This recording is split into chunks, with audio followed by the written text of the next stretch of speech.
Assalamualaikum warahmatullahi wabarakatuh. Perkenalkan, kami dari kelompok 1 yang beranggotakan saya sendiri, Syafa Intan Salsabila NIM 210, Tri Yuli Lestari NIM 151, Safitri Nurinda NIM 165, Faisa Ines NIM 195, Ami Angelina NIM 211, dan Dwi Fikizul Afriyadi NIM 242.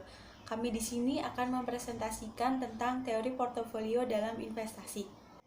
Yang pertama, teori portofolio dalam investasi. Secara umum, portofolio berarti suatu kombinasi dalam investasi sejumlah aset dengan tingkat keuntungan dan tingkat risiko yang berbeda-beda dalam jangka waktu tertentu. Teori portofolio mengasumsikan bahwa investor yang rasional menolak untuk meningkatkan risiko tanpa disertai dengan peningkatan pengembalian dana yang diharapkan. Hubungan antara risiko dan pengembalian dana yang diharapkan merupakan dasar bagi keputusan pinjaman dan investasi modern. Makin besar risiko atas investasi, maka semakin besar pula tingkat pengembalian yang diterima. Investasi bertujuan untuk memberikan kesempatan agar dana yang diinvestasikan berkembang ketika digunakan sebagai dana investasi pada masa yang akan datang. Menurut Ahmad Kamarudin tahun 2003, investasi umumnya dikategorikan menjadi dua jenis. Yang pertama, real asset, yaitu yang sifatnya seperti gedung, kendaraan, dan sebagainya. Yang kedua ada financial asset, yaitu dokumen surat-surat atau klaim yang digunakan pemegang terhadap aktiva real pihak yang menerima. Investasi memiliki 3 tujuan. Yang pertama yaitu untuk mendapatkan kehidupan yang lebih layak di masa mendatang. Dan yang kedua, untuk mengurangi tekanan inflasi. Dan yang terakhir yaitu untuk mendorong menghemat pajak. Selanjutnya yaitu return dan risiko portofolio. Definisi return. Return adalah imbalan atas keberanian investor menanggung risiko serta komitmen waktu dan dana yang telah dikeluarkan oleh investor. Return menurut Jogianto 2003 halaman 109 dapat dibedakan menjadi dua, yaitu return realisasi dan return ekspektasi. Sumber-sumber return investasi terdiri dari dua komponen utama, yaitu yield dan capital gains. Dari kedua sumber return di atas, maka kita bisa menghitung return total dengan cara return total sama dengan yield ditambah capital gain. Definisi resiko. Resiko adalah kemungkinan adanya suatu yang tidak menguntungkan akan terjadi di masa mendatang. Menurut Jones tahun 2000, ada dua tipe resiko. Yang pertama, systematic risk, yaitu resiko yang tidak dapat didiversifikasikan atau dihindari oleh investor. Misalnya, resiko tingkat bunga, resiko politik, resiko inflasi, resiko pasar, dan resiko nilai tukar. Yang kedua, unsystematic risk, yaitu risiko yang dapat didiversifikasikan atau dihindari oleh para investor. Misalnya, risiko bisnis, risiko likuiditas, dan risiko finansial. Selanjutnya, portofolio dan diversifikasi. Untuk meminimalkan risiko dan mengharap return yang diinginkan, seorang pengusaha akan mengambil langkah portofolio. Portofolio dapat didefinisikan sebagai sekumpulan investasi atau gabungan dari dua atau lebih surat berharga pada beberapa alat investasi, bisa sejenis dan juga tidak sejenis, yang tujuannya adalah menghindari risiko dan menghasilkan pendapatan sesuai dengan tujuan yang diharapkan. Sedangkan diversifikasi adalah berinvestasi pada berbagai jenis saham dengan harapan jika terjadi penurunan pengambilan satu saham, akan ditutup oleh kenaikan pengambilan saham yang lain. Kemudian ada macam-macam perilaku investor. Jika dilihat dari segi perilakunya, investor itu memiliki 3 kecenderungan dalam menghadapi risiko. Yang pertama ada risk seeker, yaitu manusia yang mencari risiko dan tanpa adanya risiko, ia kurang senang. Dalam hal ini, investor itu mencari risiko dan justru ia itu menginginkan adanya sebuah risiko. Bahkan jika tidak ada risiko, ia akan merasa kurang puas, bahkan kurang senang. Kemudian yang kedua ada risk indifference, yaitu manusia yang mencari keseimbangan antara risiko dan return. Dalam kecenderungan ini, yang dimaksud adalah investor mencari atau mempertimbangkan seberapa besar risiko dan return, kemudian ia mencari keseimbangan antara risiko dan return tersebut. Kemudian, Yang ketiga ada risk averter, yaitu manusia yang menginginkan tambahan return yang lebih besar dengan adanya kenaikan atau tambahan risiko yang ia hadapi. Selanjutnya yaitu pemilihan portofolio.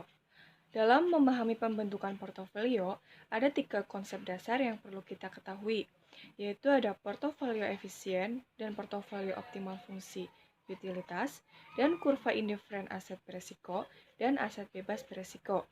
Yang pertama yaitu portofolio efisien dan portofolio optimal. Portofolio efisien adalah portofolio yang memaksimalkan return yang diharapkan dengan tingkat risiko tertentu yang bersedia ditanggungnya. Atau portofolio yang menawarkan risiko terendah dengan tingkat return tertentu. Pada hal ini, dikatakan bahwa investor dalam pembuatan keputusan investasi diasumsikan bahwa semua investor itu tidak menyukai risiko.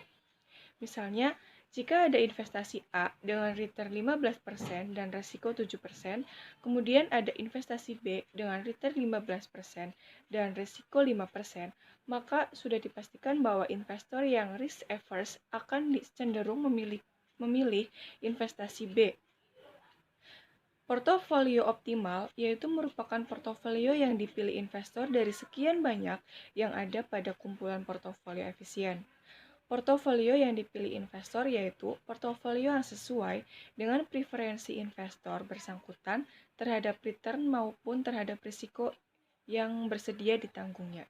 Selanjutnya yaitu fungsi utilitas dan kurva indifferent. Apa itu fungsi utilitas dan kurva indifferent? Fungsi utilitas dapat diartikan sebagai suatu fungsi matematis yang menunjukkan nilai dari semua alternatif yang ada. Nah, fungsi utilitas itu menunjukkan preferensi seorang investor terhadap berbagai pilihan investasi dengan masing-masing risiko. Sekaligus tingkat return harapan. Fungsi utilitas itu bisa digambarkan dalam bentuk grafik sebagai kurva indifferent. Apa itu kurva indifferent? Kurva indifferent itu menggambarkan kumpulan portofolio dengan kombinasi return harapan dan risiko masing-masing yang memberikan utilitas yang sama bagi investor dengan kemiringan slope positif.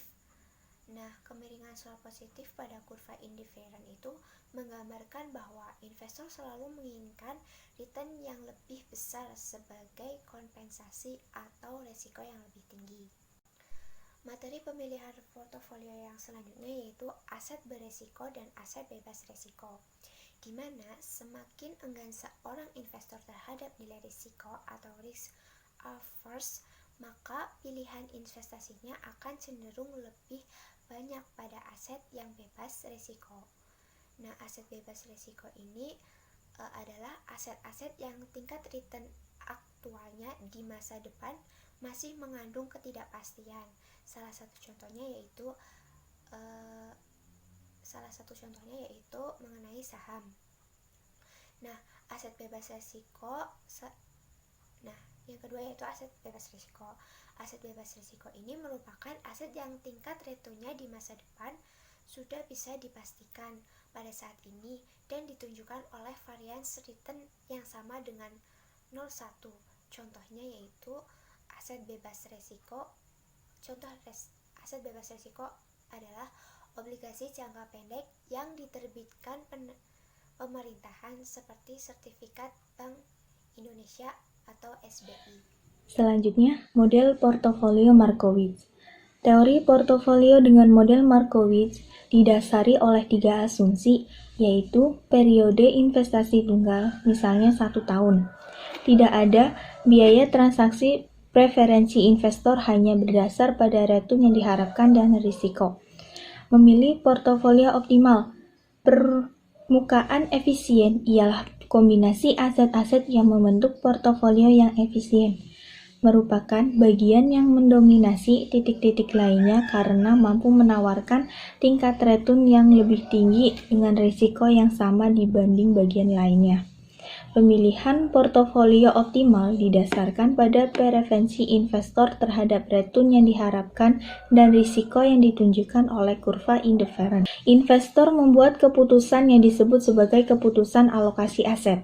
Keputusan ini menyangkut pemilihan kelas-kelas aset yang akan dijadikan sebagai pilihan investasi dan juga beberapa bagian dari keseluruhan dana yang dimiliki investor yang akan diinvestasikan pada kelas aset tersebut. Bagian dari dana yang diinvestasikan pada setiap kelas aset disebut sebagai porsi dana atau bobot dana. Sekian presentasi dari kelompok 1. Kami mengucapkan terima kasih. Wabillahi taufiq wal hidayah. Wassalamualaikum warahmatullahi wabarakatuh.